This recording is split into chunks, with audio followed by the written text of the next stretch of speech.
This is a hominid foot. As you can see, it has 5 toes, and those normally would have been enclosed, I believe, and I will show you what they look like on the specimens that I have. And you can see that it's totally different construction than a human construction. There's 2 of these. They appear to be some form of bones coming back, and from the underside they're seen as well. And then on the side that breaks off, there's what looks like a set of springs that work this foot rather than tendons. Alright, now she's found a lot of this particular creature, and these are both of the feet side by side. You can see that the toes are missing from this one, but that's where they would have been. And the fibula part breaks off because it's not attached in us either. Now she's taken microscopic shots of the skin, and I have as well of mine, and they are identical, only hers is a little more washed out of white, which means it more than likely had it came from an acidic area, whereas mine were not as acidic, and it did not eat out the organic ferrous oxides and so forth, so they're still red and actually somewhat gooey, as a matter of fact.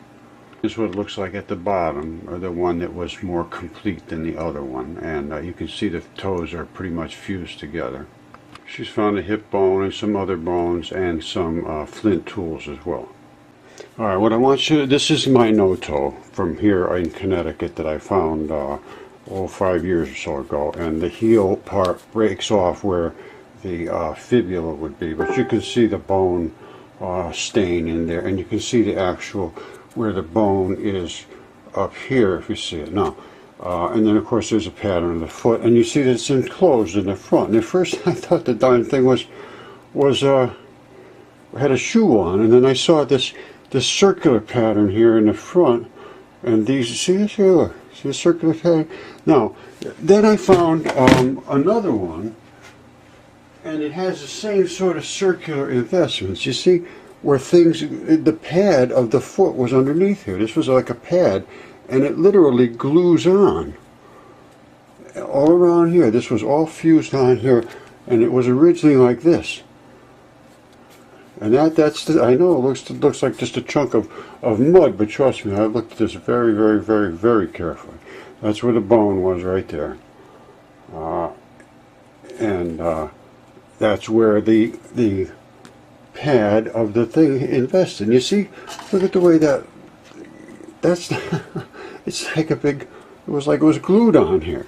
Now, if you see this one, it's almost like it has its own pad. You see that? And then it broke off the bottom. It has the same sort of sticky stuff on the bottom where it invested there, and that all broke off, but there was originally another pad underneath there, which this one still has. You see that? Some of the skin is coming off. Now I smashed the top off so I could see what happened, and then I came down to the front, and you see this material here, and then you see this, the difference in material, the different basalt versus this red organic looking material. Alright, now I'm going to show you something that was sent to me just a short while ago. By the way, I just want to point out this. You see this big round bubble there, and you see that? That's that little button that's going to be on the other one. This whole side is broken away. But you see the big thing and then the button. Now, that's, oh, and by the way, the reason this is so slick looking is because I use castor oil, or I use Vaseline on these to hydrate them. Now, you saw that one there. Now look at what's on the front of this one. You see the exact same pattern, and you see the button that's on the bottom. The other one is broken away off of here, but this one is virtually complete. And there's some kind of a button that holds things there, and then you can see that big round impression that's in the front, like it's the one I have on my other one there.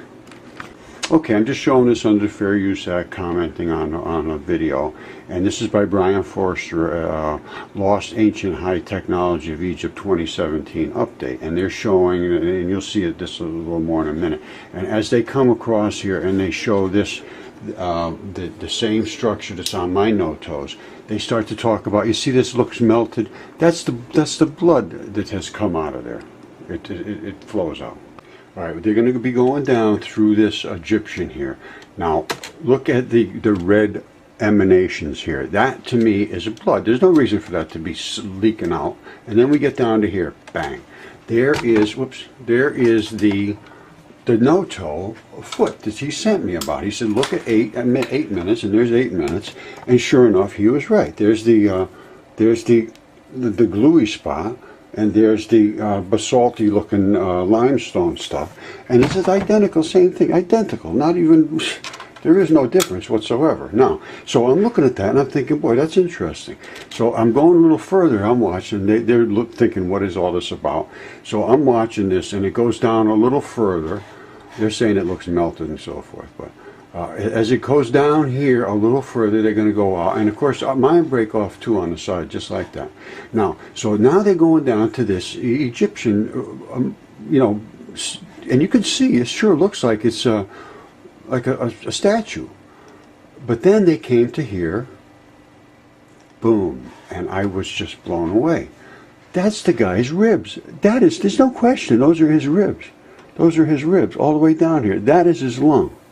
It's the right colors for the ribs, the marrow of the ribs. The red is from the lungs, and the part of the lung picks up stuff that is a different color because it's being transitioned into oxygenated. Then just below that you have the liver and so forth. And I mean, it's oh, I don't know what else to say. This is an Egyptian that was petrified.